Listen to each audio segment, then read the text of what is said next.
বামপন্থী শ্রমিক সংগঠনগুলির ডাকা দেশব্যাপী ধর্মঘটের কোনো প্রভাব পড়ল না ত্রিপুরায়। 9 জুলাই বুধবার দেশব্যাপী সাধারণ ধর্মঘট আহ্বান করেছিল দেশের 10টি বামপন্থী শ্রমিক সংগঠন। এই ধর্মঘট সফল করার জন্য ত্রিপুরার সকল মানুষের কাছে আহ্বান জানিয়েছিলেন ত্রিপুরা সিপিআইএম দলের রাজ্য সম্পাদক এবং বিরোধী দলনেতা জিতেন্দ্র চৌধুরী এবং প্রাক্তন মন্ত্রী তথা বর্তমান শ্রমিক নেতা মানিক দে। কিন্তু বুধবার সকাল থেকে দেখা গিয়েছে বামপন্থী শ্রমিক সংগঠনগুলির ডাকা দেশব্যাপী ধর্মঘটের কোনো প্রভাব পড়েনি ত্রিপুরায়। অন্যান্য দিনের মতো বুধবার ও আগরতলা সহ ত্রিপুরার 8টি জেলাতেই যানবাহন চলাচল থেকে শুরু করে বাজার, বিদ্যালয়, কলেজ, বিভিন্ন সরকারি বেসরকারি প্রতিষ্ঠান খোলা ছিল। ধলাই জেলা লংতরাই ভ্যালি মহকুমার ছৈলিংটা, ছাউমনু, মানিকপুরে ও সিপিএম দলের ডাকা বন্ধকে প্রত্যাহার করল বাজার ব্যবসায়ী থেকে যান চালকরা। আগরতলায় এক সাংবাদিক সম্মেলন করে বিরোধী দলনেতা জিতেন্দ্র চৌধুরী এবং প্রাক্তন মন্ত্রী মানিক দে বলেছিলেন, কেন্দ্রীয় বিজেপি সরকার একের পর এক কৃষক শ্রমিকদের স্বার্থের পরিপন্থী সিদ্ধান্ত নিচ্ছে। তাতে করে দেশের কৃষকদের বাঁচার রাস্তা দিনের পর দিন সংকুচিত হচ্ছে। সেই সঙ্গে শিল্প কারখানা বন্ধ হয়ে শ্রমিকদের কাজ বন্ধ হচ্ছে, কলকারখানা বন্ধ হচ্ছে, শ্রমিকরা কাজ হারাচ্ছেন। ইউনিয়ন যৌথভাবে 17 দফা জরুরি দাবিতে তারা সাধারণ ধর্মঘট আহ্বান করেছে। এই ধর্মঘটকে সমর্থন করেছে গত 2019-20 ইংরাজিতে ঐতিহাসিক কৃষক আন্দোলনের মধ্য দিয়ে যে সংযুক্ত কিষাণ মোর্চা, দেশের 5 শতাধিক কৃষক সংগঠন গড়ে উঠেছিল, সেই মঞ্চের তরফ থেকে। এবং তারাও বলেছে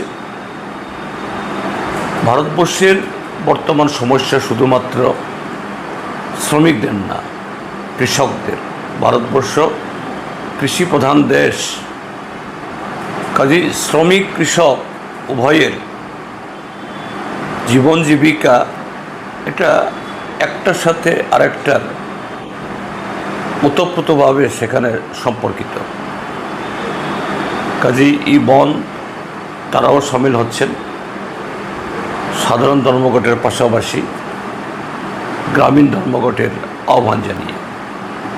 আমি আহ্বান জানাবো আমাদের পার্টির তরফ থেকে, আমাদের পার্টির কেন্দ্রীয় কমিটির তরফ থেকে ইতিমধ্যেই এই বন্ধের সমর্থনে সংহতি জানিয়ে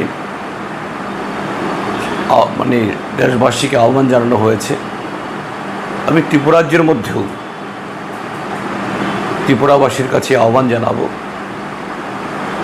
দল মত নির্বিশেষে, কেননা আমাদের দেশের বর্তমান সরকার তাদের নীতির কারণে দেশের কৃষি এবং শিল্প ধ্বংস হচ্ছে। তার মানে কৃষক এবং শ্রমিকের ভবিষ্যৎকে অন্ধকারের দিকে ঠেলে দেওয়া হচ্ছে। এই কৃষি এবং শিল্পকে বাঁচাতে না পারলে এই ভারতবর্ষরাও বাঁচবে না। এবং এই কৃষি এবং শিল্পকে ধ্বংস করার জন্য মোদী সরকার আমাদের দেশের সংবিধানের উপরও হামলা চালাচ্ছে। কাজে একদিক থেকে জীবন জীবিকা, আমাদের সম্পদ, আরেক দিক থেকে আমাদের রাজনৈতিক এবং গণতান্ত্রিক অধিকার রক্ষার লড়াই এবং সমর্থন করার জন্য সকলে এগিয়ে আসুন। নাকি কর্মনাশা দিন শ্রমিক দরদি একটা নমুনা দেখাচ্ছে। যারা কর্মহীন দেশ পরিণত করেছে, প্রতিদিন মানুষের কাজ খেয়ে নিচ্ছে, যারা কাজ করছেন তারা কাজ হারাচ্ছেন, নতুন করে কাজ পাওয়ার কোনো সম্ভাবনা নেই, গোটা দেশটাকে একটা বেকারের দেশে পরিণত করেছেন। আর তারা কালকে একদিন কাজ করতে পারবে না, তার জন্য একেবারে সাংঘাতিক আফসোস তারা দেখাচ্ছেন। এগুলি মানুষকে বিভ্রান্ত করার জন্য। এই লড়াইটা কিসের, আন্দোলনটা কিসের?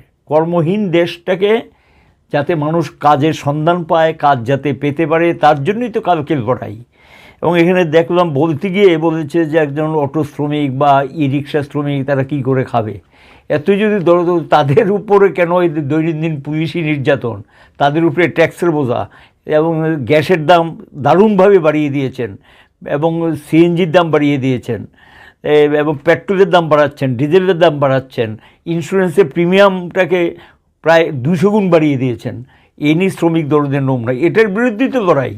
দ্বিতীয়ত বলতে গিয়ে সেখানে বলেছে নির্মাণ শ্রমিক তহবিলের তারা অনেক কিছু করেছেন। কি করেছেন? নির্মাণ শ্রমিক তহবিল তো বামফ্রন্ট সরকারের সময় এখানে যে প্রচুর টাকা জমাকৃত ছিল, এটা শ্রমিকদের জন্য যারা নির্মাণ কাজে করেন তাদের জন্য এই কল্যাণ তহবিল তৈরি করা হয়েছে। এটা ওই সময়ই তৈরি করা আইন। সেই অনুযায়ী জমাকৃত টাকার তো একটা বিরাট অংশের টাকা এখান থেকে সরিয়ে অন্য খাতে ব্যয় করেছেন, যেটা করতে পারেন না, ব্যয়নি।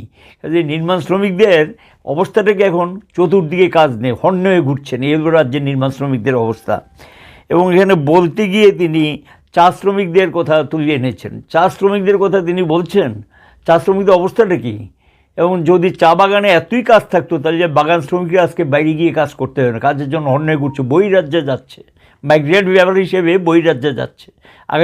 আগে তারা বাগানই কাজ পেত, মজুরি তারা সেই পরিমাণ বাড়ায়নি, জিনিসপত্রের দাম অনুযায়ী মজুরি বাড়াতা সেটা বাড়ায়নি। তারপর ঘর দিয়েছেন, জায়গা দিয়েছেন, এই সমস্ত তো অনেক আগেই আমরা এগুলো নিয়ে বলেছি। এগুলি শুধু সংখ্যার মানে ঝকমারি, কিন্তু আসলে বাস্তবে এটা শ্রমজীবীরা পায়নি। এটা চা শ্রমিকরা সেই দিন এখানে একটা অলরেডি সারাদিন প্রায় 3 থেকে 4 ঘন্টা বিক্ষোভ করে তারা তাদের জীবনের দুঃখ যন্ত্রণার কথা তুলে ধরেছেন শ্রম দপ্তরের সামনে। এবং এই পরিস্থিতির মধ্যে শাসক দল থেকে একটা জিনিস বলা হচ্ছে যে এখানে 14 দেবতাবাড়ি উৎসব চলছে। এই সময় কেন ধর্মঘট? ধর্মঘটটা সারা দেশে ধর্মঘট, গোটা দেশে কোথাও কোথাও এই ধরনের ধর্মের কিছু কিছু বিষয় থাকতেই পারে, এটা তো আমরা